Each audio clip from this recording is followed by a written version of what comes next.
पार्ले जी biscuits पर ये लड़की कौन है? स्टारबक्स के लोगो पर ये लड़की नहीं बल्कि एक शैतानी जलपरी है। कैसे इस अमूल गर्ल ने अपने कॉम्पिटिटर को खत्म कर दिया था? क्यों KFC के मालिक ने KFC पर ही केस कर दिया? और क्यों इस मिस्टीरियस इंसिडेंट की वजह से मैकडॉनल्ड्स ने अपने इस आइकॉनिक जोकर का एंड कर दिया? इस वीडियो में हम इन फेमस कंपनीज की पहचान यानी मैस्कॉट्स के पीछे की स्टोरीज और सीक्रेट्स जानेंगे। वीडियो बहुत ही इंटरेस्टिंग होने वाली है, तो इसको एंड तक देखना। नंबर 1, पार्ले जी। पार्ले जी इंडिया का ही नहीं बल्कि दुनिया का नंबर 1 मोस्ट सेलिंग बिस्किट है। पार्ले जी में जी का मतलब जीनियस नहीं, पार्ले जी में जी का मतलब है ग्लूकोज। लेकिन इसे पहले पार्ले ग्लूको के नाम से जाना जाता था, जिसे बाद में सिर्फ पार्ले जी कर दिया गया। और एड्स में जी माने genius. Her second on an average 4500 लोग पार्ले जी बिस्किट खरीदते हैं। बिस्किट यानी बिस्किट। और एक सबसे अमेजिंग बात यह है, अगर आप एक पूरे साल में बिकने वाले पार्ले जी बिस्किट्स को एक लाइन में लगाते हो तो आप पूरे वर्ल्ड को इक्वेटर टू इक्वेटर कवर कर सकते हो। सिर्फ एक बार नहीं, 192 टाइम्स। पार्ले जी के साथ साथ आप पार्ले जी वाली लड़की को तो जानते ही होंगे, लेकिन ये है कौन और अब कहाँ है? 1990s में इस बात पर बहुत चर्चा हो रही थी कि पार्ले जी पर ये लड़की कौन है। इसकी रियल आइडेंटिटी रिवील करने के पीछे बहुत सारे दिमाग लगे हुए थे और नीरू देशपांडे, सुधा मूर्ति और गुंजन गुंदानिया,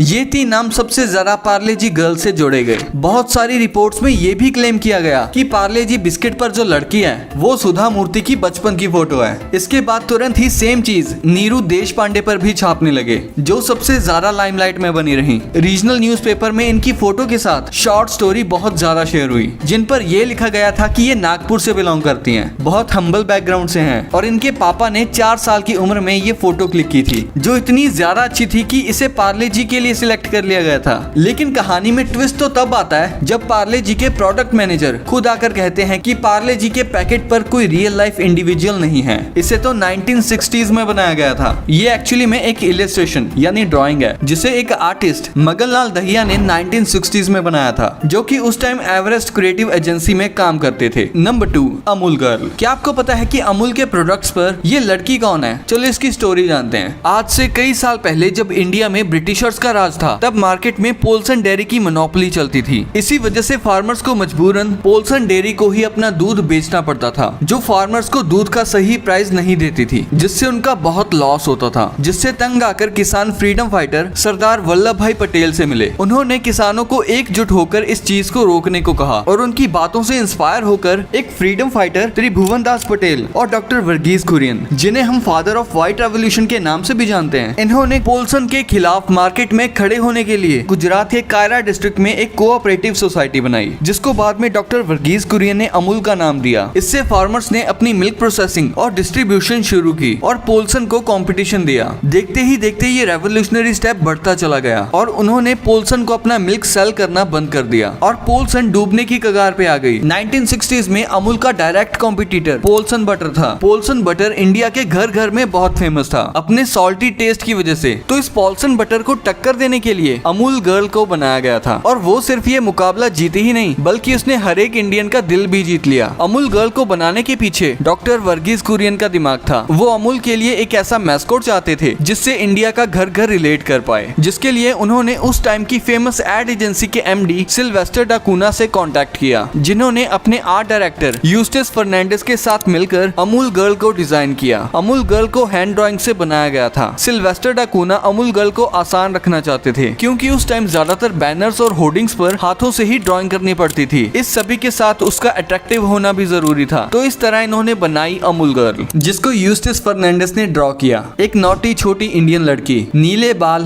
पोल्का डॉटेड ड्रेस में। उस टाइम टीवी एडवर्टीजमेंट और मैगजीन्स बहुत एक्सपेंसिव थी, इसीलिए अमूल ने हैंड पेंटेड बिलबोर्ड्स और पोस्टर्स यूज किए। पहली अमूल गर्ल एड 1966 में आई थी, जिसमें वो अटली बटली डिलीशियस स्लोगन यूज करती थी। ये स्लोगन सिल्वेस्टर डाकुना की वाइफ ने बनाया था।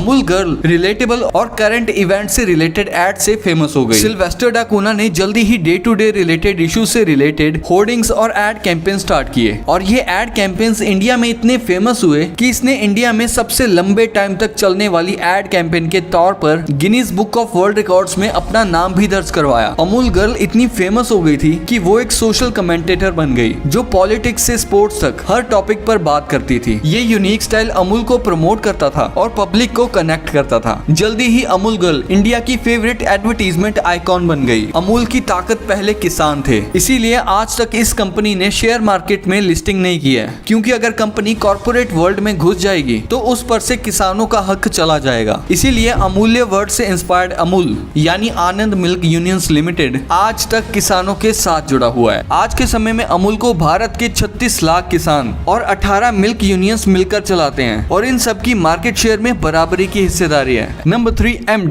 MDH यानी कि महाशय दी हट्टी। MDH की शुरुआत महाशय चुन्नीलाल गुलाटी ने 1919 में सियालकोट में की थी, जो उस समय ब्रिटिश इंडिया पाकिस्तान के पंजाब में था। पार्टीशन के बाद चुन्नीलाल गुलाटी के बेटे धर्मपाल गुलाटी, जिन्हें आप MDH वाले चचा के नाम से भी जानते हो, वो दिल्ली आ गए। धर्मपाल जी जो पहले पाकिस्तान में मसालों की शॉप चलाते थे, सिर्फ 1500 रुपए के साथ रिफ्यूजी बनकर आए थे। उन्होंने 650 रुपए में टांगा खरीदा, लेकिन सफिशिएंट इनकम ना होने की वजह से उन्होंने वो टांगा बेच दिया और मसाले का बिजनेस शुरू किया। धर्मपाल जी ने यहाँ 1948 में करोल बाग में छोटी सी मसालों की दुकान खोली और अपने काम को एक्सपेंड करना शुरू कर दिया। उन्होंने एक्सीलेंट क्वालिटी के मसाले कम प्रॉफिट मार्जिन के साथ बेचने शुरू किए। देखते ही देखते 1 से 2 शॉप्स हुई और फिर एक फैक्ट्री भी खुल गई। MDH पहली ऐसी कंपनी थी जिसने मसालों को प्रॉपर पैकेजिंग के साथ बेचना शुरू किया, जिससे कस्टमर्स को सेफ्टी और हाइजीन की एश्योरेंस मिली। उस समय पाव भाजी या सांभर जैसी डिशेस को बनाने के लिए 4 से 5 मसालों को मिक्स करना पड़ता था, इसीलिए उन्होंने पाव भाजी और सांभर मसाला जैसे प्री मिक्स लॉन्च किए, जिससे कस्टमर्स का बहुत टाइम सेव हुआ। आज MDH एक बड़ा एम्पायर बन चुका है। धर्मपाल गुलाटी जी जो आपको एड्स में देखने को मिलते थे, इनको प्रेसिडेंट रामनाथ कोविंद जी ने भी पद्म भूषण अवार्ड से सम्मानित किया, लेकिन अनफॉर्चुनेटली धर्मपाल जी की डेथ 3 दिसंबर 2020 में 97 की एज में हो गई थी। लेकिन फिर भी इन्हें आज तक हर कोई जानता है इनके एड्स की वजह से। नंबर 4 KFC यानी केंटकी फ्राइड चिकन। इसका नाम तो आपने सुना ही होगा या कभी KFC गए भी होंगे खाने पीने। KFC की शुरुआत कर्नल हार्लैंड सैंडर्स ने की थी, जिनको बचपन से ही खाना बनाने का बहुत शौक था, पर उनका जीवन इतना भी आसान नहीं था। 5 साल की उम्र में पिता की मौत, 7 साल की एज में घर की जिम्मेदारी, शादी के बाद डिवोर्स और 10 से भी ज्यादा बिजनेस फेल होने के बाद सैंडर्स ने एक गैस स्टेशन खोला। वहाँ आने वाले कस्टमर्स के लिए खाने का ऑप्शन ना होने की वजह से उन्होंने एक छोटा सा रेस्टोरेंट स्टार्ट किया, जहां उनके फ्राइड चिकन की टेस्टी रेसिपी लोगों को इतनी पसंद आई कि रेस्टोरेंट का प्रॉफिट गैस स्टेशन से भी ज्यादा होने लगा। पर हाईवे बनने की वजह से उन्हें अपना काम बंद करना पड़ा। लेकिन अब कर्नल पिछले 10 फेल बिजनेसेस की तरह इस बार हारने को तैयार नहीं थे, इसीलिए वो अपनी यूनिक फ्राइड चिकन रेसिपी को लेकर हजारों रेस्टोरेंट्स के चक्कर लगाने निकल पड़े। आखिर एक कंपनी को उनकी रेसिपी पसंद आई और 65 की एज में कर्नल सैंडर्स KFC के मालिक बन गए। KFC की पहली ब्रांच 1952 में यूटा में खुली थी और धीरे धीरे KFC इतना ज्यादा पॉपुलर होने लगा कि उसके बहुत सारे रेस्टोरेंट्स खुलने लगे। लेकिन इतनी ज्यादा ब्रांचेस को मैनेज करना कर्नल सैंडर्स के लिए मुश्किल हो गया था, तो उन्होंने 1964 में KFC को $2 मिलियन में एक थर्ड पार्टी कंपनी को बेच दिया। लेकिन उनकी शर्त ये थी कि कर्नल सैंडर्स KFC का फेस बने रहेंगे और KFC की मार्केटिंग में अपना कैरेक्टर यूज करेंगे, जिसके लिए उन्हें अलग से $6,000 की सैलरी दी जाती थी। लेकिन वो कंपनी वाले पैसे बचाने के लिए फ्राइड चिकन की रेसिपी के इंग्रेडिएंट्स में कमी करने लगे, जिसका जब सैंडर्स को पता चला तो वो बहुत गुस्सा हुए और उन्होंने अपनी बीवी के नाम से शेल्बीविल में क्लाउडिया सैंडर्स के नाम से एक रेस्टोरेंट खोला, जिसमें वो अपनी ओरिजिनल फ्राइड चिकन रेसिपी बेचने लगे, जिसकी वजह से इन्वेस्टर्स ने उन पर केस कर दिया। सैंडर्स ने भी उनके नाम से ब्रांडिंग करने के लिए उनके ऊपर केस कर दिया और सेटलमेंट में उन्हें $1 मिलियन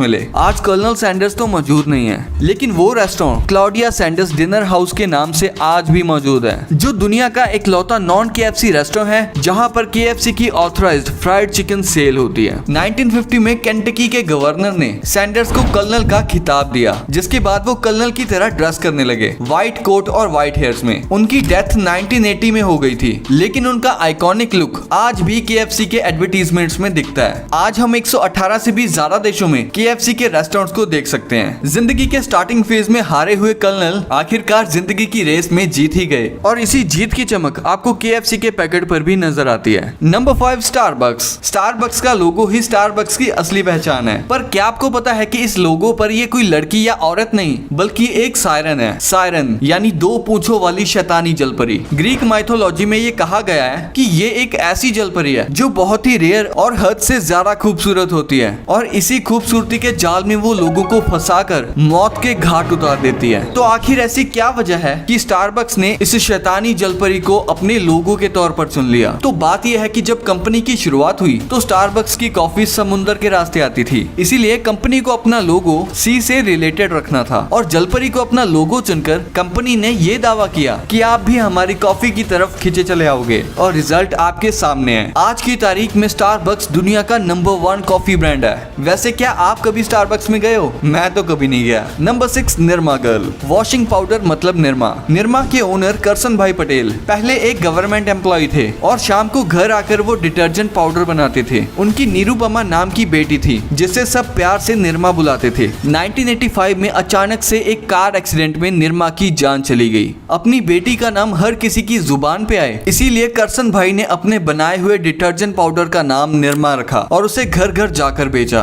पर कमाल की बात तो ये थी कि उन्होंने वो पाउडर 3.5 रुपयों में बेची थी, और तब सर्फ का पाउडर 13 रुपए में मिलता था। सस्ता पाउडर मिलने की वजह से गरीब लोगों के साथ साथ अमीर लोगों ने भी उसे खरीदना शुरू कर दिया, और ये पाउडर इतना फेमस हुआ कि आज भी हम वॉशिंग पाउडर कहें तो एक ही नाम आता है, निरमा। Number 7, McDonald's joker. क्या आपको मैकडॉनल्ड्स के इस जोकर का नाम पता है? 1960s में जब मैकडॉनल्ड्स का बिजनेस बहुत अच्छा चल रहा था, तो उन्होंने मैकडॉनल्ड्स की मार्केटिंग के लिए एक मैस्कॉट या सिंबल का सोचा, जिसको वो बच्चों से रिलेटेड रखना चाहते थे। उन्होंने गोल्डस्टीन नाम की एक एडवर्टीजमेंट एजेंसी को ये काम दिया। अब क्योंकि बच्चों को कार्टून बहुत पसंद आते हैं, तो उन्होंने एक हाथी वाला मैस्कॉट सजेस्ट किया, बट मैकडॉनल्ड्स को कुछ इनोवेटिव चाहिए था। तब बहुत सोच विचार करके उन्होंने एक जोकर को मैस्कॉट बनाया, लेकिन 2016 में कुछ मिस्टीरियस इंसिडेंट्स ने इस जोकर को एंड कर दिया। अगस्त 2016 में एक बच्चे ने पेड़ों में छिपे एक स्केरी क्लाउन को देखा जो डरावनी आवाजें निकाल रहा था। फिर लोगों को रोनाल्ड मैकडॉनल्ड जैसा एक स्केरी क्लाउन अपने घर के आसपास और खाली रोड्स पर नजर आने लगा, जो क्रीपी सी स्माइल के साथ उनका पीछा करता था। क्रिमिनल्स क्लाउन्स की कॉस्ट्यूम पहनकर किडनैपिंग्स और मर्डर्स करने लगे। इन इंसिडेंट्स की वजह से लोग क्लाउन्स और जोकर से इतना डरने लगे कि वो रोनाल्ड मैकडॉनल्ड को भी क्रीपी समझने लगे। नेचुरली मैकडॉनल्ड्स नहीं चाहता था कि लोग क्लाउन्स को उनके ब्रांड के साथ एसोसिएट करें, इसीलिए उन्होंने अमेरिका में अपने इस क्लाउन को यूज करना बंद कर दिया। तो दोस्तों, ये थी इन फेमस कंपनीज के मैस्कॉट्स के पीछे की स्टोरीज। आई होप आपको ये वीडियो इंटरेस्टिंग लगी होगी। लाइक और सब्सक्राइब करना भूले तो नहीं। वैसे ये 2 वीडियोस भी काफी इंटरेस्टिंग हैं, तो इनको भी देखना। मैं मिलूंगा आपसे अगली वीडियो में, तब तक के लिए कीप द नॉलेज।